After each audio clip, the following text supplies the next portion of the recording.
Om Swastiastu, Om Awigenam Astu Namasidam, Om Sidirastu Tat Astu Swaha, Om Anubadrah Kerdewantu Wiswata. Semoga pikiran yang baik datang dari segala penjuru. Para pandita pinandita sanewang yang titiang, para tokoh agama, sesepuh, Bapak Ibu Mas Dharma yang tiang hormati, puji syukur kita haturkan ke hadapan Ide Sang Yang Widiwasa karena atas asung Kertawaro Nugraha beliau sehingganya kita masih diberikan kesehatan sampai sekarang, masih bisa melaksanakan kehidupan sesuai dengan tuntunan ajaran Dharma itu sendiri. Bapak Ibu Mas Dharma, kembali lagi Tiang Wayan Alisa Putra membuat sebuah video di mana pada video kali ini Tiang mengangkat tema tentang sebuah Ruwa Bineda. Mungkin kebanyakan orang sudah mengetahui yang namanya Ruwa Bineda. Sebab di dalam kehidupan Ruwa Bineda itu selalu ada. Dan bahkan bukan kehidupan namanya jika Ruwa Bineda itu tidak ada. Maka di dalam kehidupan ini Bapak Ibu Mas Dharma, ketika kita ada di dunia, maka kita akan terlahir. Tetapi ketika kita sudah terlahir di dunia, tentu ada kebalikan dari terlahir, adalah sebuah kematian. Dalam kehidupan di dunia, ada suka, senang, gembira. Tapi ada juga kebalikan dari itu semua, kesedihan, kesengsaraan. Itu adalah sebuah Ruwa Bineda. Bahkan selain itu, Ruwa Bineda pun ada.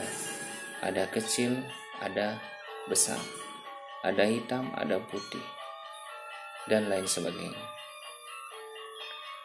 Nah, bagaimana kita menyikapi Ruwa Bineda yang ada di dunia? Ketika kita mengalami sebuah kegembiraan, maka janganlah kita selalu ataupun terlalu gembira. Ketika kita mendapatkan sebuah kebahagiaan, jangan kita puaskan hati kita untuk menunjukkan kebahagiaan yang kita miliki. Tetapi bagaimana kita bisa mengatur, mengontrol diri kita agar kita untuk bisa menahan kebahagiaan itu, agar tidak terlalu berlebih. Begitu juga sebaliknya, ketika kita mendapatkan sebuah kesedihan, maka janganlah kita itu terlalu menunjukkan sebuah kesedihan yang ada di dalam diri kita. Sebab kenapa? Ketika kita menunjukkan kesedihan yang ada di dalam diri kita, maka kesedihan itu akan terus-menerus menghantui kita. Sehingga apa? Kesedihan itu akan terus-menerus kita rasakan. Semakin parah yang kita rasakan. Tetapi begitu sebaliknya. Ketika kita mengalami sebuah kesedihan, tetapi kita bisa menyikapi, bisa mengontrol diri kita, maka kesedihan itu akan cepat berlalu. Jadi Bapak Ibu Mas Dharma, ketika kita ingin menyikapi kehidupan kita, maka solusinya adalah kendalikan diri kita. Diri kita mempunyai yang namanya sebuah ego. Ketika mempunyai ego, ego itulah yang akan kuat mengendalikan diri kita. Apalagi di zaman Kali Yuga ini, Bapak Ibu Mas Dharma. Terkadang keinginan kita baik, tetapi sangat gampang sekali kita melenceng untuk berbuat yang tidak baik. Dan bahkan fatalnya lagi, ketika kita sudah berbuat yang baik, itu terkadang dinilai salah oleh kebanyakan orang. Jadi, Bapak Ibu Mas Dharma, ini adalah problem-problem di dalam sebuah kehidupan. Karena ini tidak bisa kita hindari. Karena ini adalah sebuah kehidupan di mana kita sebagai manusia, makhluk yang paling sempurna yang diciptakan oleh Tuhan, di mana dijelaskan di dalam Sarasa Muscaya, utamanya lahir menjadi manusia. Kita mempunyai ide, karena kita bisa tahu mana perbuatan yang baik, mana perbuatan yang tidak baik, sehingga kita bisa menolong diri kita dari kesengsaraan. Di mana di dalam Sarasa Muscaya itu, apon ikang dadi wewang utama jubieu nimitaning mangkana wenang ieu tumulung awak nieu saking sengsara maka sadana subekarma hinganing kota maning dadi wang ikeu. Jadi kita lahir menjadi manusia itu sangatlah utama, karena kita dapat menolong diri kita dari keadaan sengsara, karena kita tahu mana yang baik, mana yang buruk. Nah, kaitannya dengan dua binide yang ada di dunia ini, itu adalah kita sebagai manusia bisa mengendalikan diri kita. Ketika kita bisa mengendalikan diri kita, karena kita mempunyai idap, kelebihan, ataupun kesempurnaan manusia itu sendiri, idap itulah yang kita gunakan untuk berpikir. Untuk berpikir, melakukan hal-hal yang harusnya dan sepatutnya kita lakukan. Ketika kita mendapatkan sebuah kesedihan, jangan terlalu sedih. Karena sudah dituliskan di dalam Bhagavad Gita.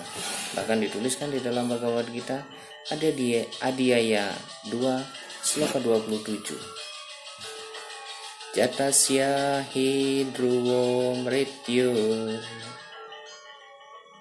dhruvam janma mritasyascha tasmad apariharyete natvam socitum arhasi. Sesungguhnya setiap yang lahir, kematian akan pasti. Artinya, ketika kita sudah lahir di dunia ini, kematian itu akan pasti, tidak bisa dipungkiri. Tidak ada manusia yang bisa hidup selamanya. Pasti akan ada batas ataupun kematian itu sendiri. Demikian pula setiap yang mati, kelahiran adalah pasti, dan ini tak terelakkan. Karena itu tak ada alasan engkau merasa menyesal. Jadi dalam kehidupan ini, hidup pastilah akan mati. Kenapa? Kenapa ada hidup? Kenapa mati? Ini adalah sebuah penebusan sebuah karma. Jadi tujuan kita hidup, Bapak Ibu Mas Dharma, adalah untuk memperbaiki karma wasana yang kita miliki. Ketika kita dalam kehidupan ini sudah melakukan hal-hal yang paling baik, tetapi itu belum 100% baik karma wasana kita, maka kita akan terlahir lagi reinkarnasi lagi ke dunia dan diberikan cobaan-cobaan lagi untuk memperbaiki karma kita.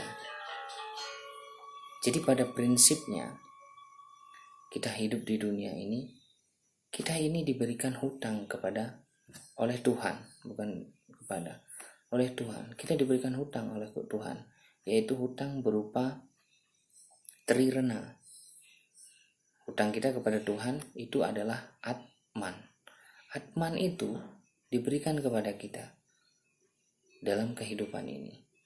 Setelah itu, ketika kita akan berkehidupan di dunia ini, kita bertujuan untuk mengembalikan hutang kita, Atman kita, kembali lagi kepada Tuhan. Sehingga apa? Kalau kita tarik kesimpulan, ketika kita hidup di dunia ini adalah tujuannya utama adalah untuk memperbaiki karma, sehingga kita akan menjadi menyatu dengan Tuhan itu sendiri. Kita diberikan terlahir ke dunia, tapi kita diberikan ujian untuk memperbaiki diri kita sehingga kita kembali lagi kepada Tuhan. Jadi Bapak Ibu Mas Dharma, kalau kita menyikapi dalam kehidupan ini, kita harus memang benar-benar berpikir yang cerdas. Kalau kita hanya memikirkan tentang keduniawian, maka kita akan berpatokan kepada keduniawian terus. Tetapi perlu kita berpikir bagaimana, apa tujuan kita hidup. Seperti yang Tiang katakan tadi, tujuan kita hidup adalah hanya satu, yaitu mengembalikan hutang Atman kita kepada Tuhan itu sendiri. Jadi Bapak Ibu Mas Dharma, marilah kita bersama-sama dalam kehidupan ini, dalam keadaan suka maupun duka, dalam keruh binedaan di dunia ini, tetap kita melakukan perbuatan-perbuatan yang sesuai dengan ajaran Dharma untuk memperbaiki karma kita agar kita menyatu dengan Tuhan itu sendiri. Mungkin hanya itu yang dapat Tiang sampaikan. Apabila ada kata-kata Tiang yang salah, kepada Tuhan Tiang mohon ampun, dan kepada Bapak Ibu Mas Dharma Tiang mohon maaf. Tiang akhiri dengan mengucapkan Pramu Santi. Om Santi Santi Santi Om.